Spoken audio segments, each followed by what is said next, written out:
Hi, everybody. Welcome to a very special edition of We Talk News Special Report, something that we're going to be doing once a month at Pro Cannabis Media. Hi, I'm Jimmy Young. I'm the founder of Pro Cannabis Media, the executive producer of We Talk News, our weekly roundup of cannabis news from coast to coast. And we are so lucky to have two of our regular correspondents with us tonight, as well as a special guest coming from Kentucky. And we'll get to each one of them in a matter of seconds, because that's really what I want to do. I want to start with Matthew Friedlander from Skagit Organics out of Washington State. Matthew, quick, give me an elevator pitch. Tell us about Skagit Organics, what you do, and all that neat stuff. Sure. Skagit Organics, we're a licensed processor here in Washington State.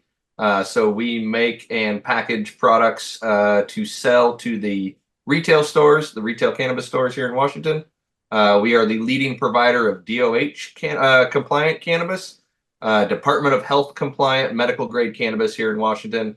RSO is one of our main products, and that is what we are known for here in Washington State. And of course, I get to say for everybody who may be tuning in and getting an education for the first time, RSO is Rick Simpson oil, and it's one of the more accepted and has a great track record for fighting cancer, if I'm accurate on that. It helps for a number of conditions and issues. It is definitely one of the more sought after cannabis concentrates by medical patients. There you go. Marianne from Alibi is a second generation grower, Marianne, in Oregon? No, first generation, but with a long history. Yep. Okay. We've got family stories we could tell. There you go. And basically you're a licensed grower in Oregon, a state that, always seems to have too much weed around. Yep. So we are a licensed grower. We're an indoor grow just outside of Portland. We've been licensed since 2017, so have a lot of experience in the ups and downs of the regulated market. And as you correctly said, Oregon is highly saturated. So that's forced us to really focus on quality, and we focus on getting better and doing things better. So we're proud to be in the top the top shelf at dispensaries, and we really like to be there. And as a side note, Matthew, when my dad was suffering from glioblastoma, which is brain cancer, I bought your RSO for him because he lived up in Washington. So thank you. Oh, well, that's awesome to hear. Sorry to hear about your father, but always love hearing when other people in the industry are using and enjoying our stuff. So absolutely. Hope it helped. All right, so now let's move over to the hemp side of things down in Louisville, Kentucky, and talk to Jim Higdon from Cornbread Hemp. Jim, first of all, thank you so much for joining us here this evening. And I think I'm going to ask you right off the bat is how concerned are you about the new definition right now, anyway, with the Farm Bill of 2024 still getting kicked around in the various houses and Congress and all that. But are you concerned about the future of the hemp industry based on what you're hearing coming out of Washington, D.C.? I'm not concerned about the future of the hemp industry because I believe what happened in the Farm Bill and the House Ag Committee is not going to ever become final law. Long way for it to go. And the only thing that the backers of this amendment had working for them was the element of surprise, and they have shot that bullet. And now that people are aware of what they were trying to pull in the Farm Bill, I don't think that it will ever see the light of day. So I'm not at all concerned about it, how it's going to end up. It's very frustrating right now in the midst of it and having to divert our attention to fighting it on Capitol Hill. But I'm certain that when the dust settles, we will be victorious, and these people who are trying to recriminalize THC and hemp will fail. Oh, well, we now have a new villain down in Florida, don't we? The governor down there, Ron DeSantis, is basically saying now he's going to support the intoxicating hemp industry of Florida so he can continue to fight adult use on the ballot question in the fall. And I got to tell you, I've said it many, many times on our various shows that as much as everybody wants legalization and acceptance and normalization, it just blows my mind that our elected officials continue to make rules and regulations about a product that they're not very familiar with. It's got to be pretty frustrating. And Jim, you come from the U.S. Hemp Roundtable. Kerry Hinkle brought us together. I've had a great interview with him last week, and we went over all sorts of things. The last minute amendment by Mary Miller, the Republican congressperson out of Illinois, was kind of, I've been around media a long time, and usually when people sneak something in right before a holiday weekend, it means they're trying to sneak one past everything. And that's exactly what happened, Jim, isn't it? Well, there was, she didn't reveal it until the night before the vote. And then in the committee hearing, they voted on amendments by blocks. So even though people were against it, they had to vote yes because there were other amendments in the bunch of amendments that they were passing at the time, which is a new one on me. I've familiar with the legislative process, but I've never seen block amendment votes like that before. So yeah, they had one bullet and they shot it, but we can't let anyone get between hemp and cannabis and attempt to pit us against each other. We're all in this together. And a key piece of the normalization effort, legalization is just the first step. The next step after that is regulation, and hemp is in the middle of that fight right now. We feel like we're doing some of the hard work for cannabis behind us, and we just have to stay together and not let anybody split us apart. And it seems to be a theme of everyone in the hemp side of things that I've talked to over the last week or two, and even over the last few years, that you guys embrace regulations at this point. You don't want these products getting in the hands of kids at convenience stores and gas stations, correct? Well, that's correct. I mean, all of our products contain a legal amount of THC, and it's important for those products to be sold appropriately. There's no regulation at the federal level for hemp products, and we voluntarily at Cornbread Hemp are third-party lab tested and USDA certified organic, but that's by no means a requirement. None of this is a requirement because there's no FDA regulations at the federal level. And then meanwhile, we're getting picked apart state by state with state level regulations, a lot of which are confusing, contradictory state to state. And all that's because of the vacuum created by FDA and a lack of regulations at the federal level. So as we work to solve that problem with FDA, we're laying the groundwork for regulating cannabis right behind us. Just for the record, the Farm Bill of 2018, the FDA's had 6 years to issue Correct. regulations, and they have yet to do that. Am I right? Well, they refuse to, right? They say that they need a new regulatory pathway. And what they're doing is they're holding CBD and hemp hostage Right. because what they want is regulatory authority over all cannabis for a Center for Cannabis Products. And if they grant regulations to CBD and hemp products based on existing regulations, then they lose the only leverage that they have to get what they want. So right now, CBD and hemp are a hostage at FDA as they look to get full regulation over all cannabis.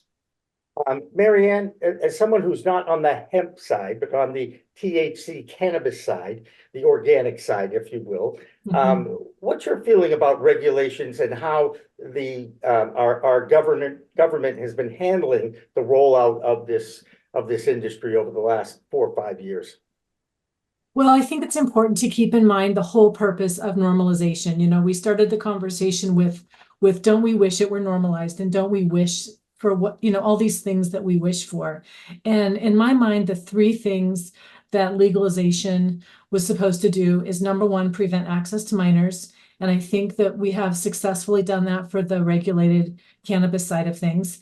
The hemp side of things, we've failed at that. You can go into gas stations and buy D8, D9 hemp derived products. So sadly, the hemp industry has this pressure between the people who are doing things not the correct way, and other people like Jim who are doing things the right way. And so we've got to figure that out. So eliminate access to minors, testing products so that if it's safe and free from pesticides. So there are people who voluntarily test products, which is awesome and the way it should be. We're required to, but there's this whole gap of people who are not required to. And then the third thing is eliminating cash to cartels and criminal organizations, which, there's a longer play for that. So those were the 3 things legalization was supposed to solve. And we've sort of done an okay job on the regulated side and completely failed at the other side.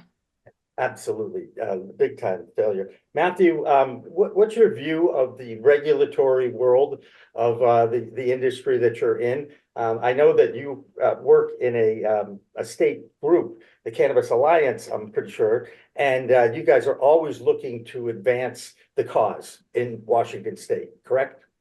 Yeah, absolutely. See, people think Washington State, because you were one of the first ones in, you got a great market there, but you told me months ago. No, I mean, yeah, when our rules were written, there was no framework. We couldn't look to any other states for what they were doing. And I think as a consequence, a lot of our rules were written in a really conservative and just overbearing manner. And I think, that's where, I think a lot of the frustration comes from between the regulated cannabis industry people in that side and the hemp market, is that there's what's seen as this free-for-all on the hemp side by people who are in the cannabis and the regulated market with all these rules and regulations, and it just seems, I think, unfair to a lot of people on this side of what the burden is that we have to follow versus maybe what the hemp industry gets to deal with, even though there's a lot of issues on that side of thing as well. So, and I will add one thing to Marianne's statement there, that cannabis legalization should have done a lot for the criminal justice reform side of things as well, and that was definitely left out of our rules and regulations and passage of the initiative here in Washington, is that there was very little talk on expungements and commuting sentences and things like that for people of with non-violent cannabis convictions. I'll never forget another Washington State person, Bruce Barcott, used to be the editor of Leafly, and wrote the book Weed the People, which was one of my first books that I've read on this industry. And I'll never forget the part of the book where he and his wife were talking about that first vote. What year was that, Matt? When it was on the ballot and legalization? 2012, maybe, I think. And Bruce said, "I'm not sure which way I'm going to vote." Yeah. And his wife, thank God for women, by the way, basically said, "It's not a drug issue, Bruce. It's a race issue." And she enlightened him. And once he learned about the private prison system, about the 3.5 more times arrests of people of color than those white people, and both races use the product the same amount, it really enlightened him and opened his eyes. And I again, you've got to figure a way. We all have to figure out a way. It's a big enough pie, right? It's a big enough pie. There's going to be room for everybody, but the people that are continuing to make these rules or regulate still are learning as they go along, and they are trying to wing it. What do you got, Matt? You said, yeah. Well, I was going to say, I mean, there were people here in Washington who advocated for the passage of Initiative 502, which was the initiative that created a legal, regulated, commercialized market here in Washington. There were people who fought for that to get on the ballot, and then once they saw how the bill had been written, they voted against it. And so as Jim said, it's really, it comes down to, like, he's asking for good regulation, right? There are people on the hemp side that want this regulation to happen if it happens the right way, with input from people who know what they're talking about, right? People from within the industry that can help shape and guide these rules. That's really, I think, what everyone in the cannabis and the hemp side wants. Right. It's just you actually told me before we started recording that you came back from the NCIA's lobby days in Washington, D.C. Probably one of the most recognized group that's down there that's advocating for the industry, certainly one of the oldest. And we really haven't touched on, but we're going to move to this now. What is going on with the DEA? Not only are they telling basically everybody that this THCA product is illegal, and that's thrown a lot of things up in the air, including here in Massachusetts, the Alcohol Beverage Commission has basically wrote a cease and desist letter to all the liquor stores, all the licensees, basically saying, get that stuff off your shelves. It's not legal. Okay, and I'm talking about the infused beverages with THC in it. So we still have a very long way to go to educate a lot of people here. What is your feeling about this move to Schedule A? And of course, we're in the middle of a public comment period. And one of the things we're doing on our news show every week now is putting that URL link that takes you directly to regulations.gov and allows the public to comment on what you think cannabis, where do you think cannabis should be at this point in time? I just basically tell people to send in their cannabis story and what role it's played in your life, because some of those stories, and I see them on our comments page on our YouTube channel, are unbelievable to me. The people that use this plant medicinally for a million different causes. And again, what all those elected officials have to understand is this affects everybody differently. Every mammal has an endocannabinoid system, and every mammal and endocannabinoid system is different because we're all different, and yet we're all from one family of humanity. Matt, just right off the top, if the DEA goes forward with this and the move to Schedule 3 off Schedule 1 from the CSA actually happens, because there's still some doubt that it may not happen. And of course, now I read something else that it could also be impacted by the presidential election we have in the fall. What's your feeling about the Schedule 3? Is that the right place for this plant? No, I don't think so. I mean, it's an improvement, I think. Any step towards descheduling, I think, is good, but that's ultimately where it belongs. It shouldn't be on the controlled substance list at all. So yeah, the big fear, Schedule 3 opens it up to FDA regulation, pharmaceutical companies, maybe to some degree. People don't want, I don't think people want really a standardized THC pill. They want access to the plant. So. Right. And it's a living thing. Marianne, you grow it. You understand. Yep. So it's a living thing. Every plant is different, correct? Every plant is different, and even within the plant, we have done tests. If you test the top of the plant, the middle, and the lower, you will get different results. So it's not pharmaceutical. We can grow in a very clean environment so that it's clean, clean from pesticides and mold and mildew and all those mycotoxins. But the plant is not consistent enough for pharmaceuticals. So I'm hoping that we end up with something like a new version of the Cole Memorandum that gives guidance to state-run regulators so that we can continue to operate under the state framework. Right, and I'm pretty sure that the Cole memo basically said feds stay out of the state legals and their whole their business basically is what that memo said. Here's the thing about the FDA is that this is where this is all going eventually. And Matt, I get your point that FDA can do things very badly, and we're experiencing 5 years of it being handled, treating CBD badly.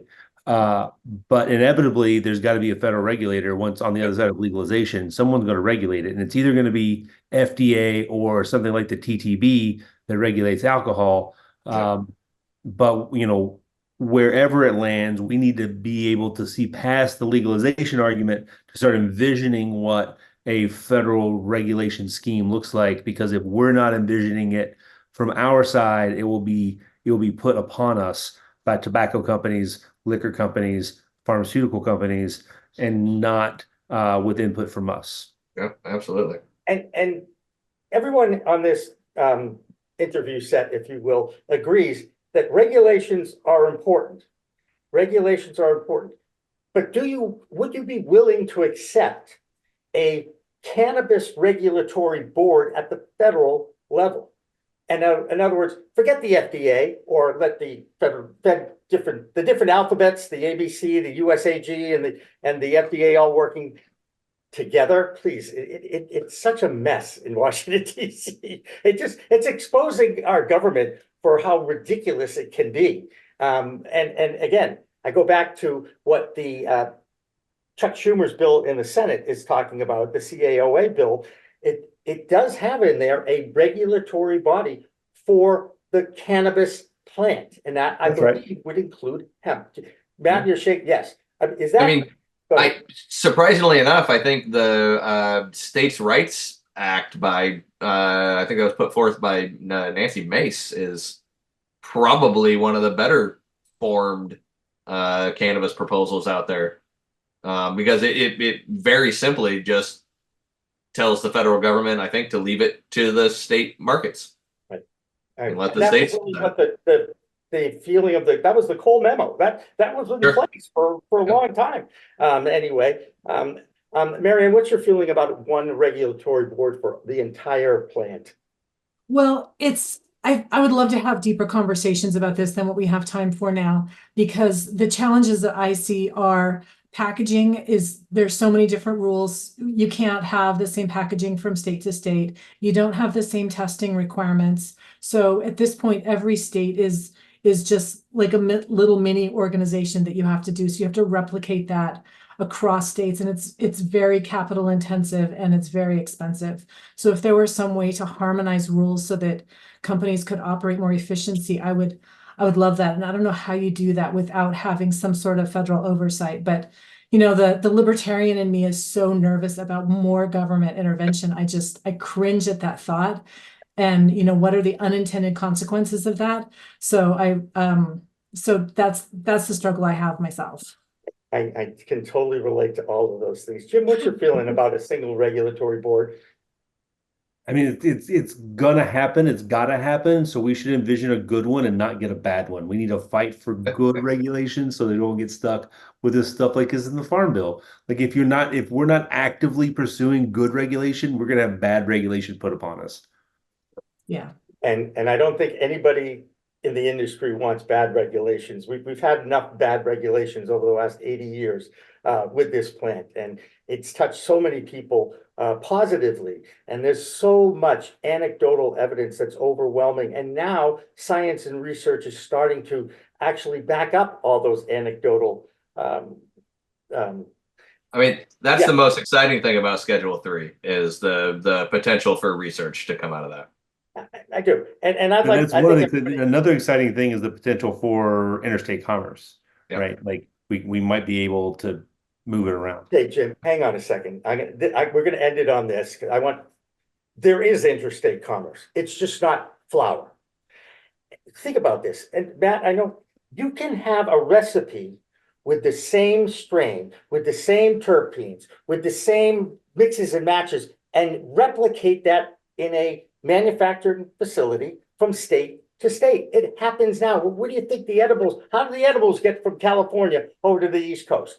They weren't bussed in, they were recreated, right? Right? That's right, but that's not an efficient way to do business. Wait, are we talking about the United States of America? We're not exactly the most efficient. Back to good regulation there. That's back to good regulation, or we'll have bad regulation forced upon us. Yep. Right. And Lord knows we know that there'll be lawsuits and lawyers and politicians involved, which is my biggest challenge on everything, to try and keep my politics out of it all. But we're not going to solve it tonight. But I think every one of you actually added something positively and insightfully on what is facing you as a business person, or as a farmer, or as a manufacturer, or a hemp grower. I mean, this is by far the most challenging industry that I've ever been part of. That's for sure. I mean, guys, I was in the sports industry. That was not so difficult to figure out, but the cannabis world, another thing. Last comments, and we'll wrap it up because I know I've got people in the waiting room. They're dying to come in. Matt, what's the future going to be like now? Where do you think we're going to end up? Oh, I don't know if I got time for that. I'll harken back to what Jim said earlier. The cannabis and the hemp industries need to work together. We are definitely in this together for whatever kind of frustrations might be there between the two sets of industries. It's gonna be better for everyone if we just understand we're all in it together. Right. Jim, do you think the FDA is ever going to get around to doing some regulations? Well, they will not. And there will also be no farm bill this year. And so we'll be having the same conversation next year, only without the element of surprise. And Marianne, as a reporter in a state, it's one of the reasons why We Talk News survives, because we have different rules and regulations in each state. And that's why I love having people in each state to be part of it, because they're in the industry, they know what's going on. And I just so appreciate all of you, both Marianne and Matt, for every week, everything you do for the cause, as it were, as we continue to document the fight to end cannabis prohibition in our time. So for now, we're going to wrap things up on this particular segment. We'll have more coming up on We Talk News. For Marianne, Jim, Matt, thank you all for joining us, and we'll be back with more after this. We are Pro Cannabis Media.